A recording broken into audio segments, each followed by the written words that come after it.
Y'all, this was supposed to be a review on the so-called season premiere of Raw, even though there wasn't a finale, but regardless, it was supposed to be a review. And then the Divas title match happened.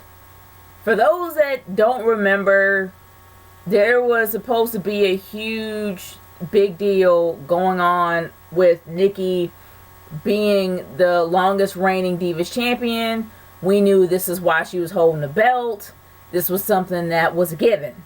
And that in 24 hours, she was going to be the longest reigning. Actually, she had 3 hours prior to Raw until she was the longest reigning Divas champion in history, beating AJ Lee's record.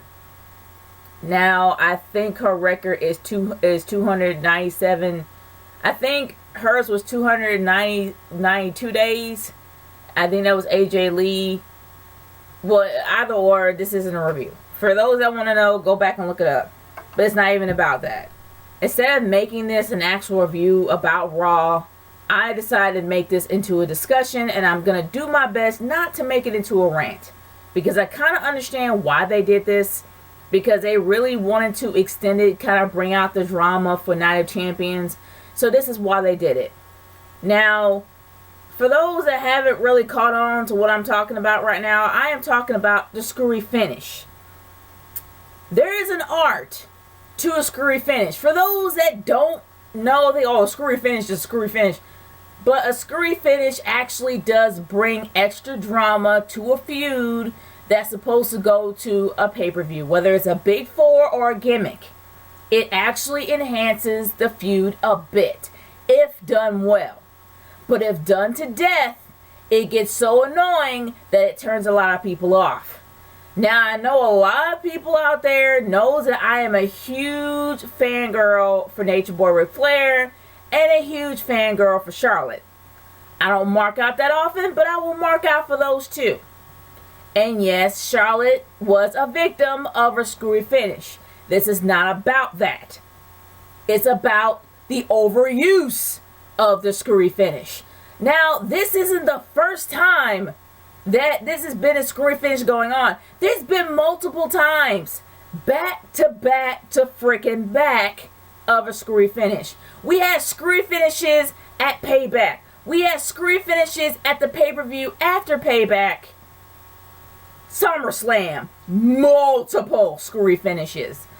Then just when we thought that it was going to be all over and we were going to have a straight up decent match with a clean win, we get another screwy finish for the season premiere of Raw.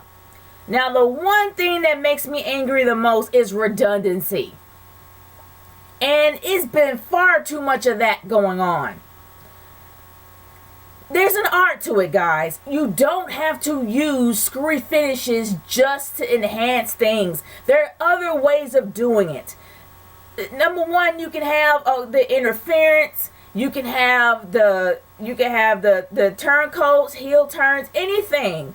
There's more to it than just adding a screwy finish and throwing it in there. It's flat out laziness, people. That's what it is. When it's done multiple times back to back to back, it is out of sheer laziness. Now, I know that the creative team probably is going overdrive because of how many pay-per-views they got to crank out a year and how interesting they got to get the storylines to be in order to get people to influence to influence others to watch the show. I get it.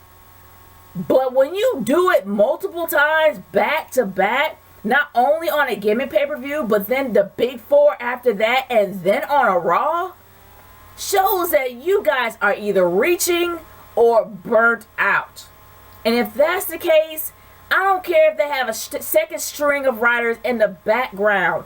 Switch them out and have a fresh new set of eyes in order to have these storylines written. Instead of relying on the same people who do something just to get through the day or to get through that storyline and be done with it. Because it's going to get old. It's getting fairly old. I am sick of this. I am tired of the redundancy of it. Create something new. You don't have to do this every single night. This match alone had a lot going on behind it. And yeah, it has Charlotte in it and what have you. I don't care what you guys think. But the thing is that if you have to rely on a screwy finish in order to enhance a feud, that means you're running out of ideas. And this is just getting old and ridiculous. This probably had a lot hanging on it than any other feud that has happened this year. I'm not saying this is the only thing. There's probably been multiple, and I know you guys are going to put in the comments. But I'm just saying, this led up to Nikki's reign literally being outdoing AJ Lee. The one thing that really pissed a lot of people off, because we knew that's why she was holding it in the first place. There was a lot behind this. Do you know how great it would have been if she won and won cleanly? Don't get it twisted. It was still going to be a rematch at Night of Champions, regardless of who won. If Nikki lost, she would have had it at Night of Champions. And Charlotte lost, she would have had a Night of Champions. Either or, it was going to be that outcome. There was no need to insert a screwy finish in there, because the match was going to happen regardless, whether Charlotte lost or not. So what was the point of even freaking doing it? This was inserted and inserted wrong. It didn't even have to be in there. It just happens night after night, and it seems like they just throw it in there just to be lazy because they can't go forward.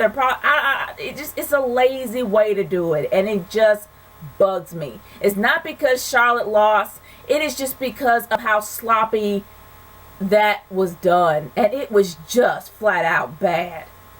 But guys, honestly, I am thinking that these screwy finishes are done to death, and I'm really feeling that the originality as well as the creativity, whoever wrote that storyline, is starting to run dry, especially if it's done back to back on 2 pay-per-views and a main show. But y'all, I want to hear y'all's thoughts on this. Do you believe that these finishes, these screwy finishes that keep going on and on and on, are done to death? Or do you think I'm just butthurt because of the fact that Charlotte lost? I'm curious to hear y'all's thoughts, because y'all gonna probably say I'm not gonna really say, I don't know what you're gonna say. But the thing is that I really want to know how you guys feel about this. Do you feel that this is done to death? Or do you just feel that I'm just being a bit biased? Or I want to know. Leave in the comments below. I am curious to hear what you guys think about this. Because honestly, there's got to be a little bit more originality here. Because I really feel that screwy finish really screwed them, because a lot of people shut off before Sting even comes on. That's my opinion. I think a lot of people did the same thing of what happened when the streak ended. 2,000 people walked out. Thousands of other people shut off their TV screens because of the streak ending. And I think that the same thing is being done here, because that finish was done in the wrong way. Nature Girl 30 signing off. Peace out, y'all. Later.